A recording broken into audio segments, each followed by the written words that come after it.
Let me tell you something to challenge you, and then it will help you know what is required to commit your all to Jesus.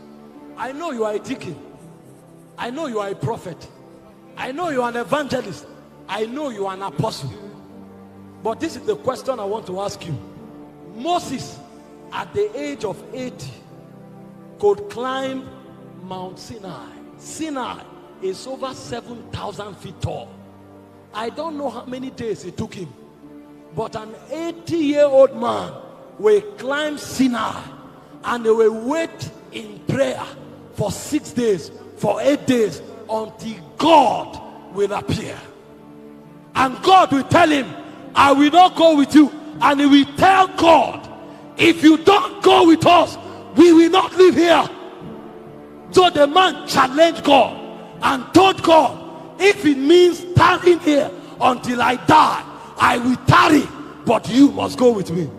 And God will have no choice but to go with Moses. Meanwhile, we have the Holy Spirit.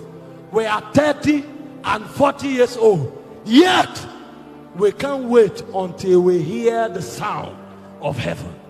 We can't wait until we see him that dwells in secret. Moses pursued God until Moses could find God anywhere. If God was in a pillar of fire, Moses knew. If God was in a smoke, Moses knew. Even when God decided to hide himself in the dark, the Bible said Moses stepped into the deep darkness where God was. The guy could search God. He could seek God, search God, and find God. Meanwhile, we are carrying denominationalism on our head, yet we don't look like God. Our goal and our title are in mundane things. When you get to heaven, there is no one denomination there. It is called the Church of the Firstborn. And the Church of the Firstborn has the image of God. How come every Christian in the East look like an Easterner? How come the Christians in the West looks like the Westerners? How come the Christians in the Middle Belt look like Middle Belters? How come we have not ascended to heaven, where the spirit of just men is made perfect? We know so much, yet we can show so little. In the days of Enoch, when the story of Enoch was told, they could not even as much as write up to 4 verses, because there was no knowledge to write about. The only thing was that Enoch walked with God and was not. It didn't just mean Enoch disappeared.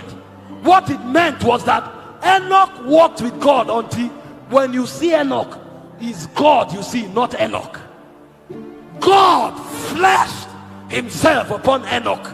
Enoch became a manifestation of God to his generation. Enoch, they didn't write 1 chapter because it was not about mental knowledge. The man just walked with God. He said, Noah, being warned of God, he moved with fear. Fear. The man knew God until he dreaded the presence of God. When God said, Noah could abandon his life, and Noah was building an ark for 100 years. Here we are in church, they are talking, we cross our leg. We know all the doctrine, but we don't know God enough to fear him. God said, don't go there. The guy goes and come back and say, I'm sorry. You don't know that God. When you know him, you will tremble. The Bible said the voice of God is upon many waters. The voice of God, it divided the cedars of Lebanon. It discovered the forest.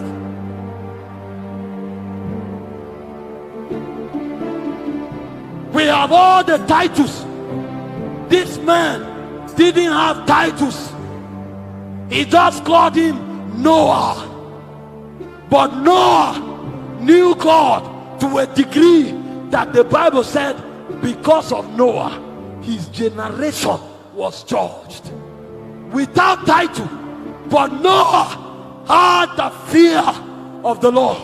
And the Bible said God accounted it to him for righteousness. There was no doctrine of righteousness taught, but by fear he stepped into the economy of righteousness. Today, to introduce a man only, we will read 5 chapters to introduce a man, yet there is no territory that trembles because the presence of God is there. But in the days of old, they just called them Allen. But wait for Allen to enter your city.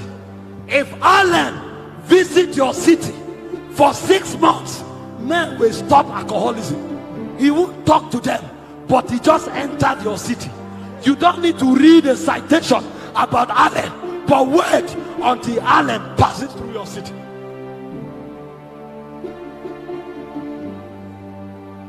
Wait until Catherine Kuhlman visits Onisha, and then even the crippled car that you knew for 30 years crippled will start walking before your eyes.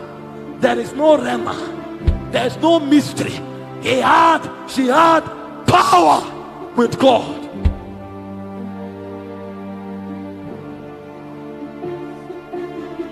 He said, "This be the man." He didn't say, "This be the apostles." He didn't say, "This be the prophets." He said, "This be the man that turned their world upside down." You enter one city, there are 300 denominations, 2,000 churches, yet you can't find God. And then we theologically define ecclesia. We preach, take honorarium, and leave a city. The city is still in darkness. But the Bible said, the land of Zabulon, the land of Naphtali, by the way of the sea, beyond Jordan, Galilee of the Gentile, the people that sat in darkness have seen a great light.